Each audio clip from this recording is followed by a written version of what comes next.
Coming up today, the secrets from the Dragon's Den. Why did you go on Dragon's Den? Do you regret it? Definitely not. Literally being intensely grilled for 3 hours. As I said, 3 I've done a lot of hours? investment pitches, but that was like nothing I've ever experienced. It was a new device that no one had really seen. All the players are using it on themselves, on their backs, on their knees. We live in an age where nobody's product is unique. It's almost impossible to have something that's different today in terms of the actual product. What we are and what we all have to be as storytellers. I put every penny that I had saved from my career in advertising and Joe's career in rugby, we put it all into starting this company. I've pitched 250 times and got rejected. Sometimes we'd cry ourselves to sleep. Yeah. I mean, it has happened. Yeah. You know, when we were looking at losing everything, and so wonderful to build that together. But I think it can be the very thing that destroys you. How driven are you by money? It's a good question. I'm not going to pretend. I know some people are like, it's all about purpose. And like, I do have a big purpose, but I also, like I said, I definitely want to look after my parents. I want to prove that my parents' sacrifices were worth it. Wow. What a pleasure to have you here, Thank Lottie you. Whyte, on Entrepreneurs Worldwide. You have an unbelievable story to tell. I am so excited. I don't even know where to start. Do you mind me asking how old you are to start with? Yeah, I'm 35. You're 35 and Yes. you've done all this up until you were 35. I wish it was more. You know what it's like? More.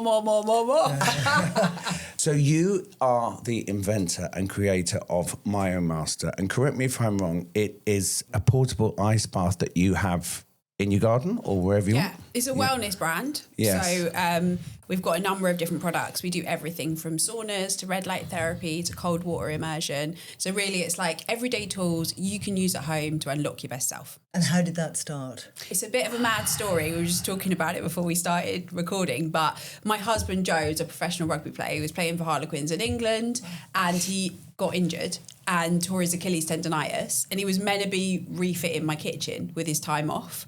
But instead, he put a stool end onto the end of a drill, a B&Q drill, right? And he thought, oh, this mechanism looks quite good for a massager. So he starts using it on his calf, massaging his calf, and he takes it into Harlequins, where bear in mind, like it's an elite Premiership rugby club, right? They've got elite physiotherapists, they've got sports masseuses, they've got the whole shebang.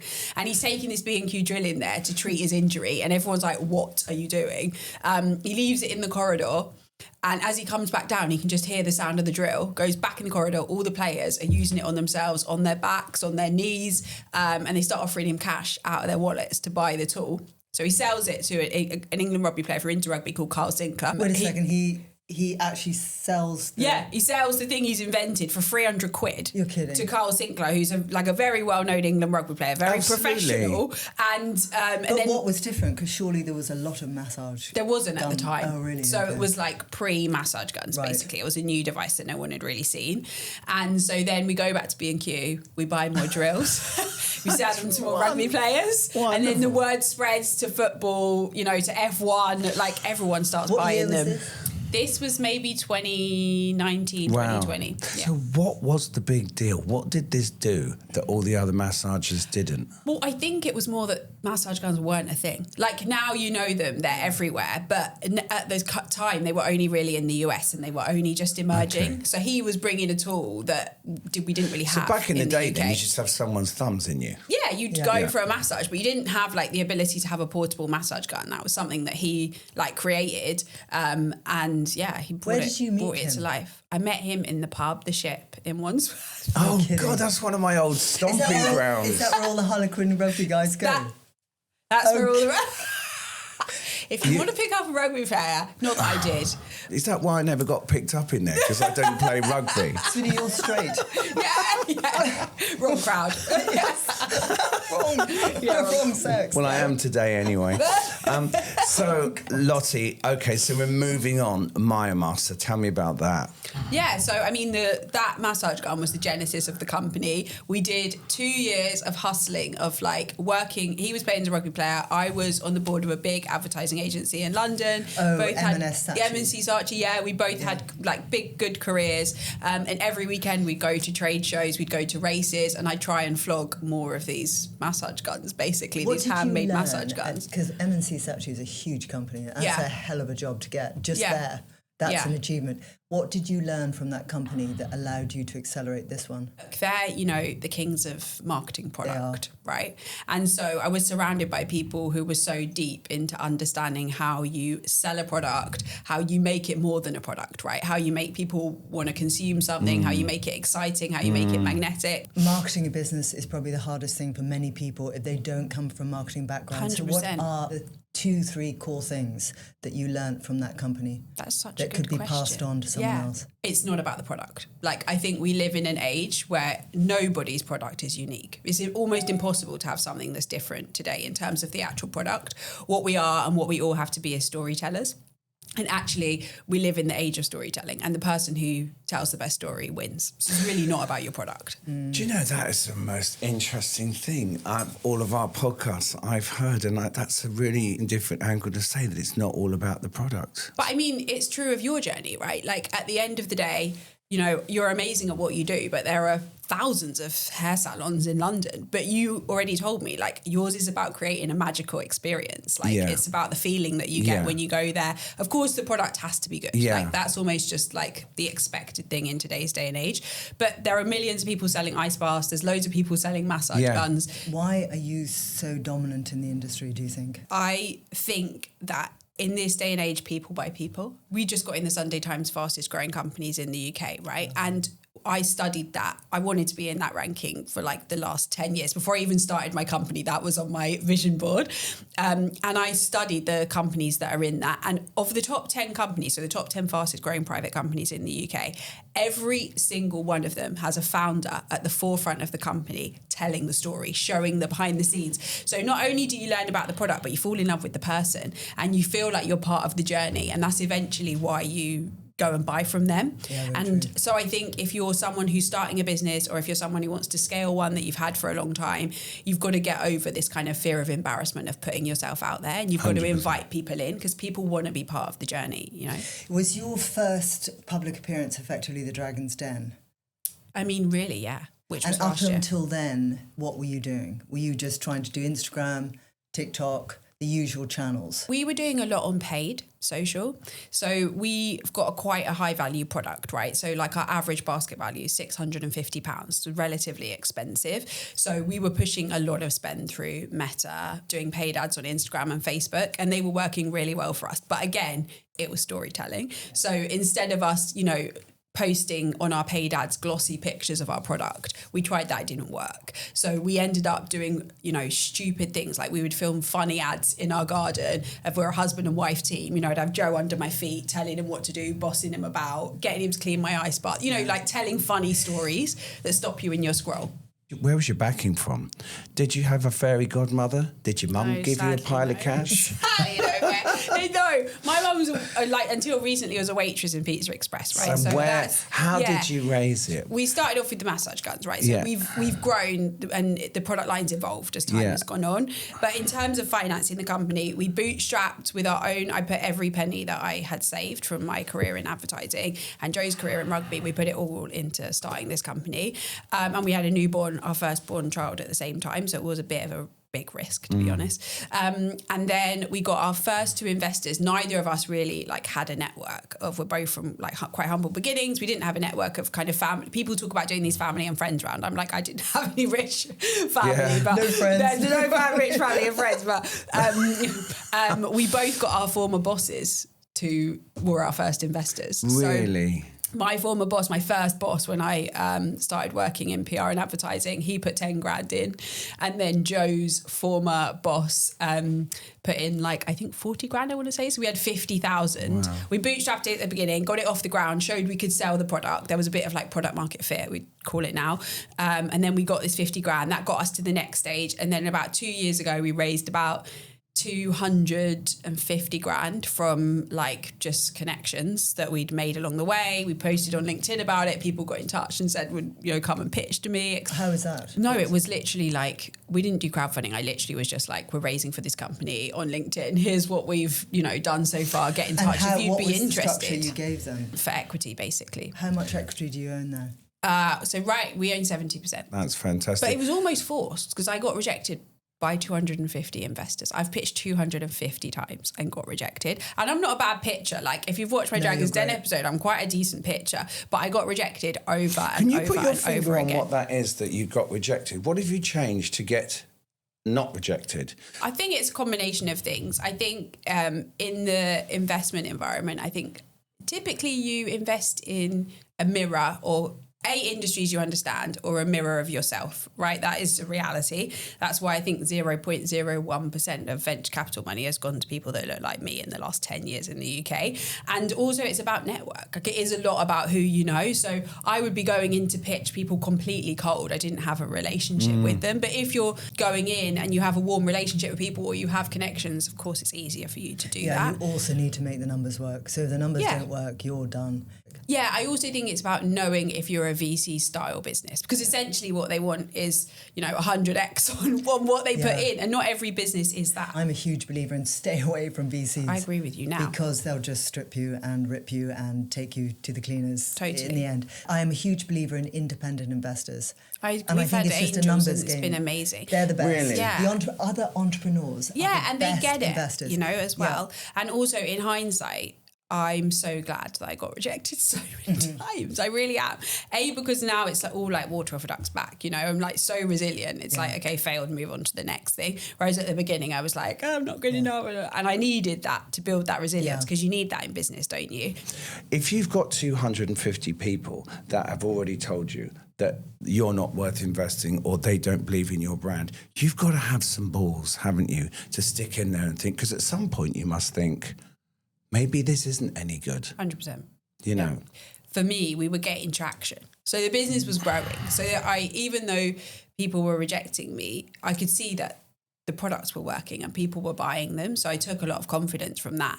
And also what I've come to realise is essentially someone deciding whether they invest in you or not is much more about them and their investment thesis and their, whatever, than it is really about you. Yeah, it's not personal. I think entrepreneurship is always the same. Raising money is just a numbers game. Well, I'm going to talk of a Gerald Ratner moment. Okay. You are too young. Yeah, you're far too young. And, I'm obviously too how young. dare you say that you're too young?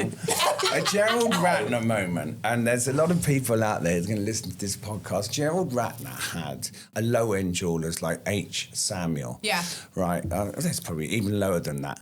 But it was jewellery at a cheap price, and they were all over the high streets. And the Gerald Ratner moment was that he got interviewed and said, basically, the people that are buying it, but what they don't realise is they're buying a pile of shit, basically. And that was it.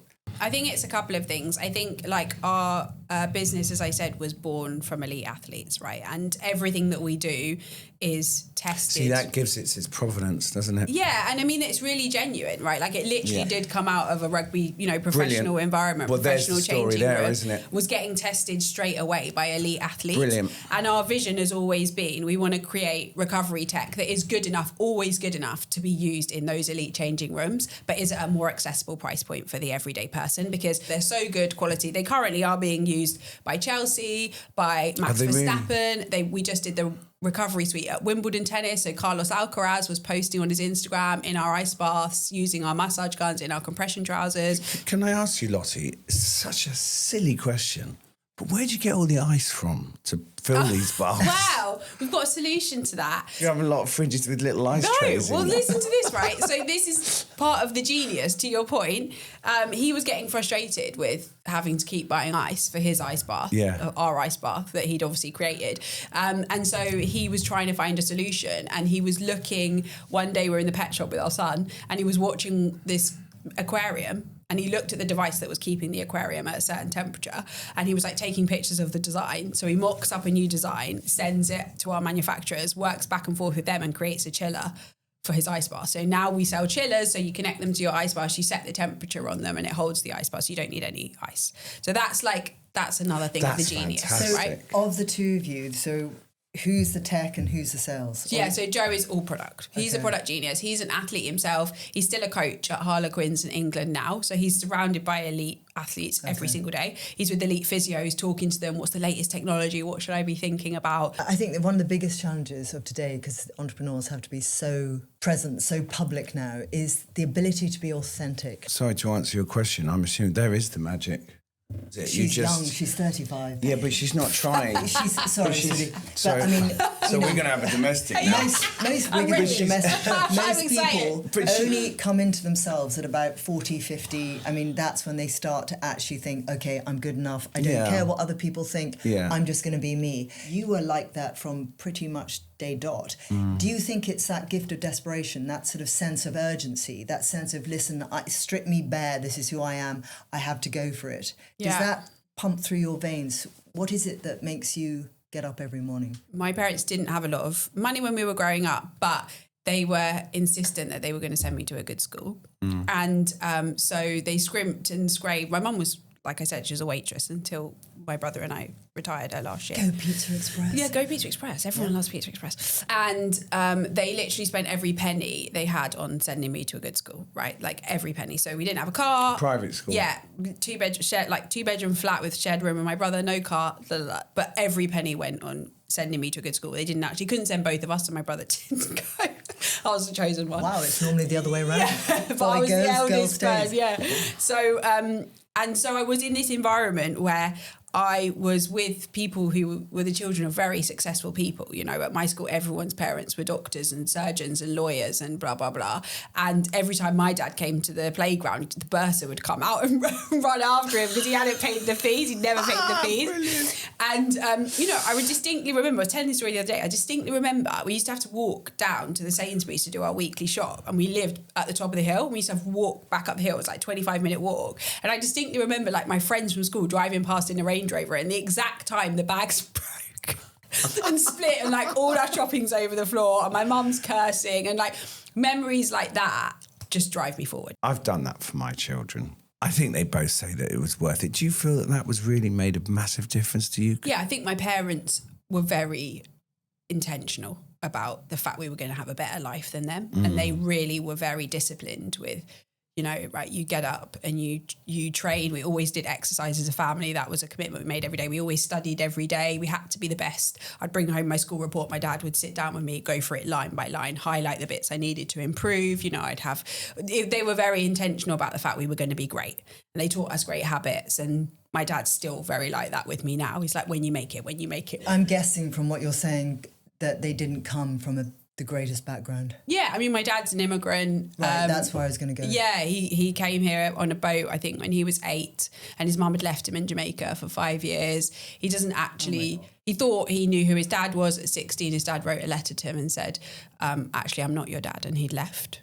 He thought that was his dad. He found out at 16 wasn't his dad. He left home at 15, joined the army at 16, was the only black kid in his brigade or whatever you call it, and was severely bullied. Like, you know, people pissed in his shoes, pissed on him, like, was just a horrendous time. But all of those things, I think, make you. See, I come from 4 generations of entrepreneurs. My private school, all the way, 4 generations. I sent my children to state school. I did initially send them to private school. Interesting. And I fought with my ex-husband to say, no, I do not believe in the private education. I don't think it's going to give them the tools for life that they so desperately need to survive in today's world. Both my children have thrived.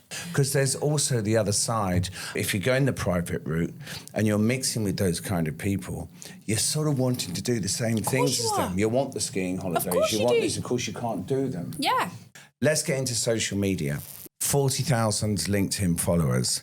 And I'm very interested in why you favour LinkedIn over Instagram. Yeah, I think it's about knowing your customer. So my customer is like 35 to 55-year-olds who are typically passionate about high performance, right? Like, they're like people who are going after it in life. They're really thinking like, every day, how can I unlock my best self? Whether that's their diet, that's their sleep, that's their training. They want to show up at work. You know, they're typically quite successful. They're ambitious. And those people live on LinkedIn, right? That's where they are. That's what they're consuming every day. So it made a lot of sense for me to focus in on that channel. And I think also one of the mistakes that a lot of earlier entrepreneurs make is that they try to do everything, you know, and you can't dominate every channel. unless you have a lot of resources and you have a big team, which you typically don't if you're starting out, you're better off just doing one thing really, really well. So for me, I was like, I'm just going to go all in on LinkedIn. Do you have any issues with the algorithms? They always go on about the algorithms and it puts everyone off. But if I'm being brutally honest, I just think your content's probably not good enough. Like, that's the end of it, right? That's true, very true. And like with anything, like there's an art to posting on LinkedIn, just like there is on Instagram or TikTok or whatever. Talk us through the art. The art of LinkedIn? Yep. Yeah, well, I think you've got to be a storyteller again. People love personal stories. And if we all mine our, lives, I think we've got way more to share than we probably think we have. It's about telling personal stories, about showing personal pictures, but always thinking about, what's the message for the end audience. They can take something away, right? You've either got to inspire or you've got to educate with everything that you post. Are you posting every day? Do you think it's important to post every day? No, I don't post every day. I probably post like 2 or 3 times a week, but I'd like to post every day, but capacity and just time. I think content probably goes down. Yeah. The quality. Yeah. But Lottie was saying on Fair in the Green Room, she was saying that people will pay you to put ads on LinkedIn. Really? Yeah, so I'm doing sponsored posts for brands on LinkedIn way. And getting paid. You're married to your co-founder. Yeah. There's always a sort of misconception, because obviously Richard and I were married to our business partners, that being married to your business partner is a disaster. It's awful. Oh my God, you guys must get so sick of each other. My experience was complete opposite. It was fantastic. It meant you have date nights. You could have, you've got each other every day. So you grow together, because a lot of married couples grow apart. Yeah. Because they're experiencing different things in their work environments, influences, knowledge, education. And when you have a business partner that's actually your partner, I find that actually you grow on the same path and the same strengths and you learn from each other. How has your marriage survived to this point with a business too? When we worked separately, he was, a rugby player and I was working in advertising. It's hard to understand each other's worlds. I mean, you obviously talk about it, but like you only have so much capacity to engage in what the other person's doing. But now that we're building this together, firstly, I think we both are connected in terms of drive and goals and ambition, because you're collectively building this for your family and for your children and you're motivated going in the same direction. Secondly, I think building a startup, as you guys know, is so all consuming. Like, it's not like having a normal job, that if I was doing this and he wasn't, I think when I'm like, I need to go to the office all day on a Sunday, like, I think he'd be like, what are you talking about? It's family time or whatever. But as it is, he gets it. He's like, sure, I can hold it down. So we have a lot of empathy for what it takes. And also, you're totally right. Like, it's a common ground for us. It's like we can't stop talking about it. Like, so it really brings us together. Yeah, that's absolutely true. There's 2 sides of looking at this. I always think, especially doing what I do for a living. I mean, I've had thousands and thousands and thousands of women sitting in my chair over the years who I say, what does your husband do? Oh, I haven't got a clue. Exactly. So when that person, when he comes home or she comes home at the end of the day, you haven't got a clue what they've been through all day. Exactly. So one of the positives is when you are working with your partner, you know exactly what they've been through all day. Yeah. But when that business door is closed, you've got to find a relationship as well, because that can be hard. A relationship. Do you mean while it's still going, you what do you have outside of the You've got business? to be lovers, basically. Yeah. It took us until we got divorced to realise where we were going wrong. Really? No, I mean, I jest. I want to know. I jest. But I just think we used to say, we'll go out tonight and we're not talking about work. We're not doing it. Sometimes we'd cry ourselves to sleep. Yeah. I mean, it has happened. Yeah. When we were looking at losing everything, and so wonderful to build that together. But I think it can be the very thing that destroys you. But I think it's also... Can be. It's egos too. So often with co-founders, when the money starts pouring in and you start getting really successful, the pressure and money effects, you can always find out a person's character if you give it money or power. Yeah. You're going to find out who they are. And also you're going to find out who they are if they've been under pressure for many, many years. So obviously building a company, you're going to crumble. So you're either going to turn to alcohol, sex, food, drugs, or you're going to realize I need to implement something in my daily routine that averts the future collapse of myself. I mean, I wouldn't change anything for the world, and I'm sure you wouldn't. I'm sure Roz wouldn't. I would change something. I would have communicated to my ex. I mean, he was a brilliant business partner, but as a husband, I would have communicated to him better. He used to come home and I created this room called the Lion Room. and I bought an 8-foot lion. But I remember passing a taxidermy shop at the end of the King's Road one day and looking at this lion, and it was this mouth gnarled. And I remember thinking, how could someone have done that to you? So I'm going to give you in death what should have been given to you in life. So I put it in this lion room, and I made sure no one touched, the feet, the tail, anything. But when he came home, I'd stick him in there. I'd put newspapers out. I'd arrive home first, and I'd say, go and decompress there. And I'd just say to him, I'm leaving you in there for an hour. Come out after an hour. It was the most effective thing I ever did. We haven't done that for me. Sorry, I will be doing it for him. Get ready. I want to know, Lottie, Dragon's Den. Yes. Right. Why did you go on Dragon's Den? Do you regret it? Definitely not. No. So, And what's it like? Yeah, funny thing is, I'm a millennial, right? So I'm vision board obsessed. I'm always doing my vision boards. I put on there what I want to achieve. And at the start of last year, I put on that I wanted us to get backing from Google, that I wanted to go on Dragon's Den. We're like one of only 10 UK companies backed by Google at the start of last year. And then I actually forgot about the Dragon's Den thing. Like I didn't apply. I forgot to do it. It just got busy. And then got a call from the producer saying, we've been following you online. Again, another opportunity off the back of that. And we'd love you to come on the show. It's funny because I'd obviously wanted to do it. But then when you get the call, you're like, hang on a second. This is either going to be brilliant or you can go on there and make a complete fool out of yourself, which some people have done. It's a big risk. And I think they get like 9 million viewers. I locked myself in a hotel room 48 hours. I watched every episode of Dragon's Den that has ever been on, and what I noticed was there was a pattern of questions. The same people ask the same questions, really, just different versions of the same question. So I had an answer for every single question that I was going to get asked. I was very over prepared for the opportunity. Very clever. Yeah, and I think that paid off in the den. And then we went on the day. They got us there at I think 7 a.m. We waited locked in our green room for 8 hours. So they literally don't let you out. And I think it's because they're trying to build the anticipation, right? They're trying to make you more nervous. Because at the end of the day, they're trying to make a TV show, right? Yeah. So it's got to be, they want people to F up. They want people to, look silly. And as we were locked in the agreement, we had a glass panel and you would see the other people who just pitched coming back off. Some were in tears because they'd messed it up. Some were jubilant because they got the investment, hugging, celebrating. So the anticipation's really building. We didn't go into the den until 7 o'clock that night. Yeah, so it's quite an intense wait. So you've been in this room all that time. You go in, you stand on this cross, and we were in there literally being intensely grilled for 3 hours. As I said, I've done a lot of investment pitches, but that was like nothing I've ever experienced. Oh, obviously, you're without notes as well, so everything's from memory, all your numbers, everything. Was your husband with you? Yeah, he was with me. He didn't say very much because I kept nudging him to be quiet.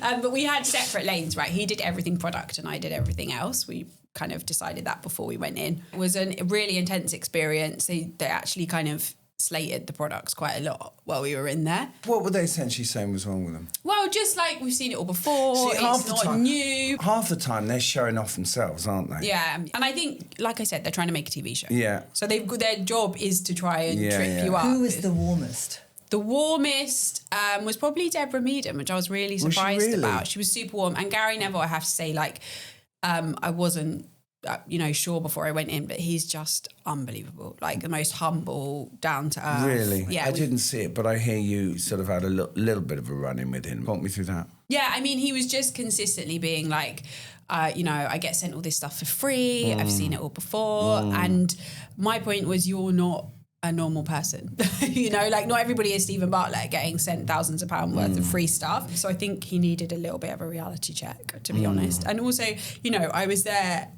with complete faith in what I'm building, complete understanding of who I'm doing it for, because I've spent years doing it for them and going out and meeting them. And I do stand by the fact that I know they're all good business people, but nobody knows my business better than I do. That's just the bottom line. And I think you have to go in there with that level of self-belief, right? He can't tell me who I sell to. I know who I sell to. How much money were you looking to raise? Did you need it that badly? And were you going on there to actually get the help from the dragon or the money? To be honest, neither. We were really going on there because 9 million people watched the show. Is that why? Yeah. Wow. And we actually lowered our valuation for the purposes of the den, because otherwise they just tear you apart. about your valuation, and we didn't want to waste our slot just being told that we'd overvalued the business. So we were quite thoughtful about, you know, how we presented ourselves in the den. And, you know, we got offers from, I think, everyone but Stephen when we were in the den. And the clip aired and it went completely viral. Why? Basically. Well, I've thought about this a lot since, because if you think about it, they have 4 businesses per episode and it runs for like 12 weeks. So it's like, why this particular episode? But I think it was because I stood my ground and had real belief. I think we have a bit of a thing in the UK where we don't necessarily love to see people rise so tremendously. Oh, Lottie, and we want to tear them down. And I think he's got to that point where he's so massive and huge that there are quite a lot of haters who, you know, were probably quite happy to see me give it to him. Absolutely. You know, that's one people... thing I am very disappointed about Britain with, is I lived in America for many years and it was absolutely blew me away. If you're an entrepreneur out there, they just look to do anything and everything they can to help support you. Yeah. And other entrepreneurs are the same. But in Britain, there's a thing in the Isle of Man, it's called the Manx crab. So you've got a bucket and all the crabs are in the bucket. And if a crab tries to climb out, just when it gets to the top, just when it's succeeding and it's thinking, oh, thank God I made it, the rest of the crabs come along and tear the Manx crab down. Yeah. And I think that's a very British mentality. Yeah, and he's been wildly successful. And I have to say, like, it doesn't really matter if you agree with his views or, you know, I know he talks some controversial guests on his podcast, etc., that people don't agree with. But as far as I can see, he's inspired an entire generation of people to, you know, pursue their dreams, to start businesses. I mean, he really has had such a positive impact, Definitely. particularly on young people, and given them an incredible role model. Yeah, and I think that should be commended. Like, and people were very ready, you know, and I actually felt quite bad about it because this went viral and people were awful, you know, about him in the comments. And I think it was because they just wanted to be negative about it. Who did you go with?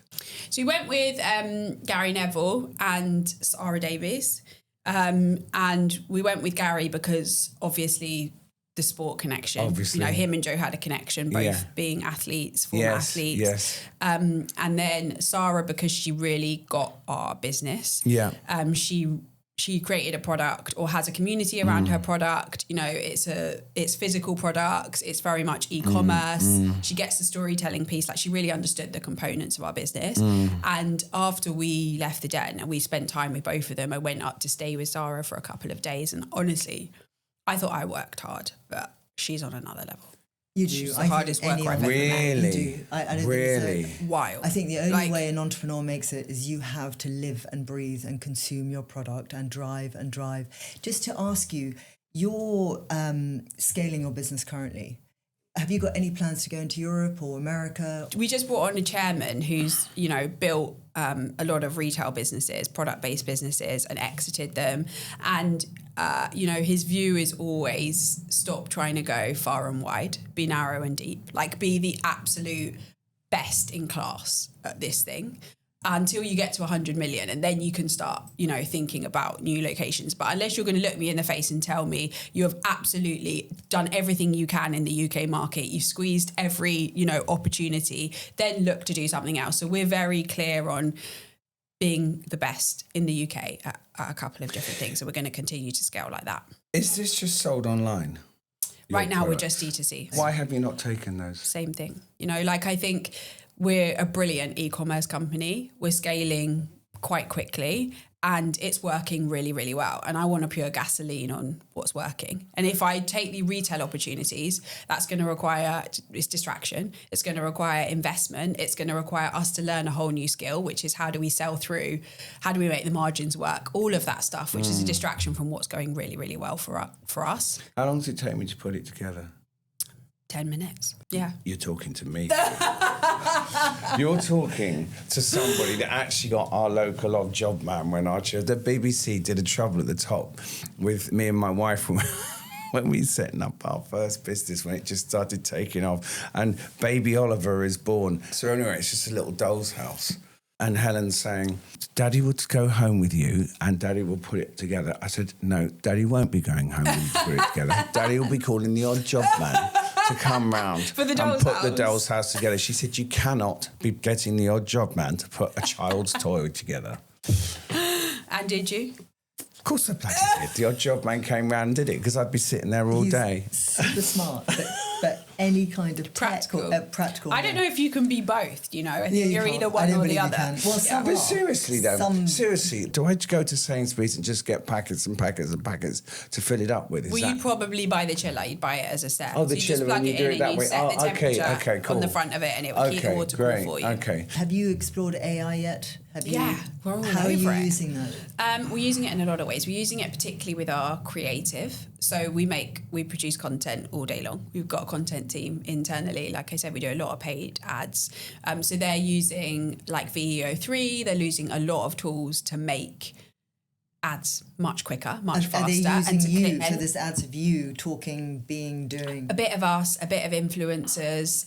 They're using Claude and ChatGPT for scripting. So it's also amazing for mining data. So if you think like there's people out there talking about ice bath saunas, so you can mine Reddit, you can mine your Facebook comments on your ads, you can mine LinkedIn, you can mine how everyone's talking about these topics. And then you can use Claude and ChatGPT, feed the information into it and be like, right, what hooks should I be putting on my ads? So what are people talking about? And they might be like, you know, I'm 55 and I'm using a sauna because I really care about my longevity and I read these studies and blah, blah, blah. So it will spit out a hook that will be like, right, and if you're 55 and you care about being around for your grandchildren, then this is the product you need or whatever. I just made that up. It's better than that.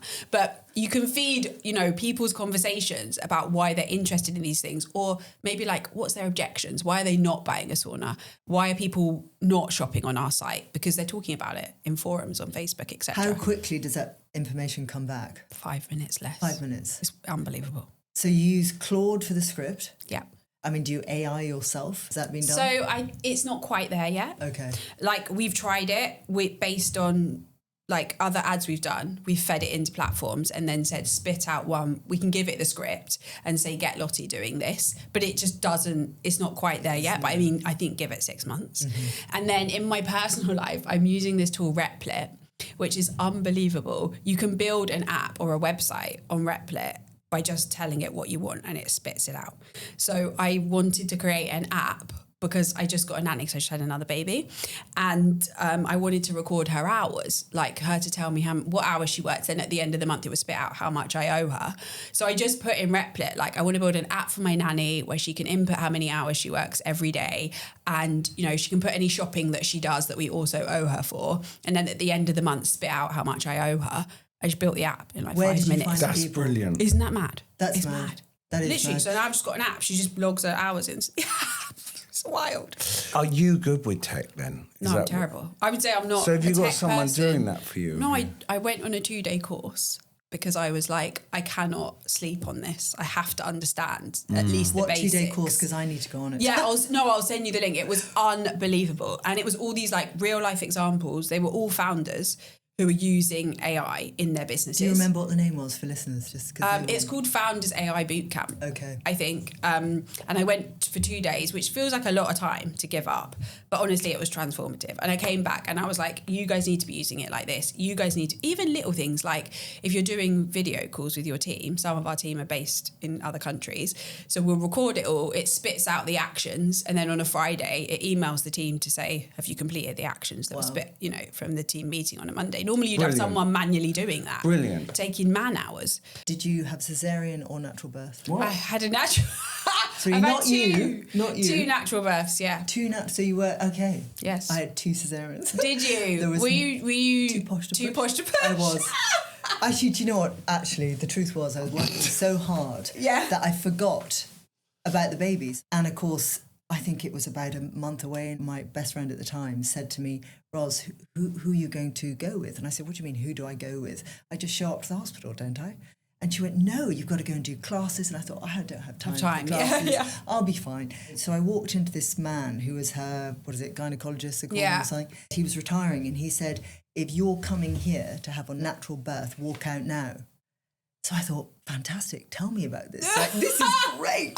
Anyway, I ended up with 2 cesareans and it was the best thing I ever did. It's because I said to the man, listen, sweetie, when you're closing the window, I want you to pull it tightly shut. Yeah. So I have a perfectly flat stomach. Good for you. Note. Good for you. Lottie, how driven are you by money? It's a good question. I'm not going to pretend. I know some people are like, it's all about purpose. And like, I do have a big purpose, but I also, like I said, I definitely want to look after my parents. Yeah. And it's really important. My brother and I have a plan. I don't think I'm quite where I'd like to be. Not asking you what, but do you have a figure in your head that is a magic number for you? Definitely, yeah. I have a figure in my head to look after, people that I need to look after. Have you written a after. check to yourself? A lot of people do. No, I haven't done that. What I have got is pinned on my phone is a list of the top 10 things I'm going to achieve in my life. Brilliant. And I look at it every single day. Brilliant. Every single day. And one of them is like retire my mum. Some people just love the build and other people just love the money. And either one, it's irrelevant. Whatever gets you there, use it. I honestly think it's 50-50. Like, I'm obsessed. And I suspect you guys are the same. I love the hustle of it all. Yes, I love building the business. I love every single bit of it. Screamingly true. I just love it. I think when you've, been at a checkout and not been able to pay for food when you were growing up, and that's put the shopping back, you also want to be financially secure. Do you have any shame left? I have a chip on my shoulder. What's the chip? Do you really? That's really honest. Really? Yeah. I just want to prove... I want to prove that my parents' sacrifices were worth it. I want to prove all those things they gave up and all those, that it was worth them doing it. And I want to prove, I just always felt inadequate, right? Because I was always in environments where everyone was sort of better than me. And so I want to be better. Not to beat anyone, but just to prove to myself. Have you had any therapy? Yeah, I just go every Friday. Do you really? I'm sorry, nowadays there's not a single person that hasn't had therapy. I think so. I think it's what? really good. I have therapy too. Do you? My only problem is every Friday I spend more money paying for the ones I've missed and forgotten about. I know. Yeah, I've been I think for an entrepreneur, it's extremely important to have a place to go and recalibrate. Exactly. And I think that actually averts a lot of future problems, because a lot of entrepreneurs or building companies, you become the company and you lose yourself. And I think that in your 20s, you're very different from who you are in your 30s. You're very different from who you are in your 40s, 50s. And I think if you can find a way to really get to know yourself, and therapy is a very good way of doing it. Yeah. It's a quiet space, but I've had lots of therapy in my life. I don't have it anymore. I don't feel I need it anymore. Yeah. I have a very good relationship because with you've got myself. me, baby.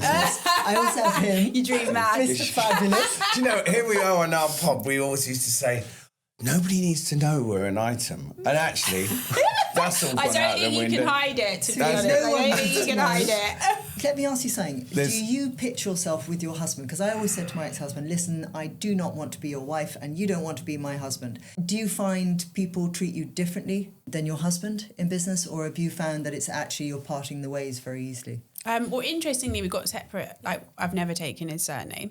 So that enables me to show up individually if I want to, or we can tap into the thing. The problem is, obviously, we're putting our story out there. So, we're sort of telling everyone. That's part of the dynamic. His surname's Graham, my surname's White. Lottie Graham. Interestingly, I was having this conversation where I said I would go again. This is my first business. And I said I would do something else afterwards. But, we just brought on a chairman, as I said, and one of his pieces of advice was like, you can't expect lightning to strike twice. So you should... Oh, he thinks you can't. He said maybe you can, maybe. Yeah. But like a lot of things, you mentioned luck before. There's talent, there's, foresight, but there's also a large amount of luck, I think, that comes with having a business at the right time. And so his thing was, don't rely on definitely being able to go again. Yeah. I think some people are just born entrepreneurs and they can create company after company and company. I think maybe sometimes the business partner changes, or maybe, something aspect changes. But once you have the drive and the passion, the love of it, I don't think it's... Hypothetically, if your business takes a turn for the worse and you take a dive, have you got the energy to pull it back? Yeah, I think so, for sure. Just before we wrap up, I just want to ask you, there's a question that we always ask, which is a bit of a difficult one. You're Prime Minister for the day. What is the first thing you change? What is the thing that was most important for you to change? Oh, my God, that is a really tough question. I think I would be sorting out the NHS. I think that there are a lot of people sitting in the NHS that don't necessarily know how to run a commercial entity, which is effectively what it is.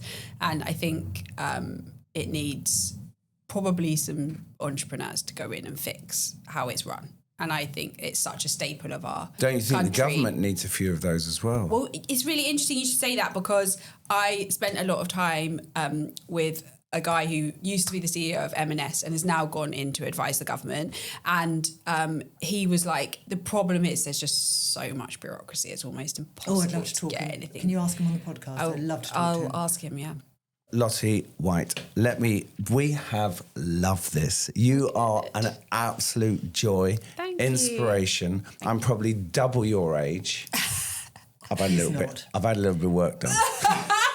You look great. I'm double your age, but I tell you what, you sat there and inspired me, and I know you've inspired Rod. And you are a bag of energy, and you are exactly an entrepreneur worldwide. You really are, and thank you so much for coming Congrats on. We on the have pod. It's loved great. it. It's amazing. I've done a lot, but I think this is a really special dynamic and it's quite unique. So. Oh, that's lovely.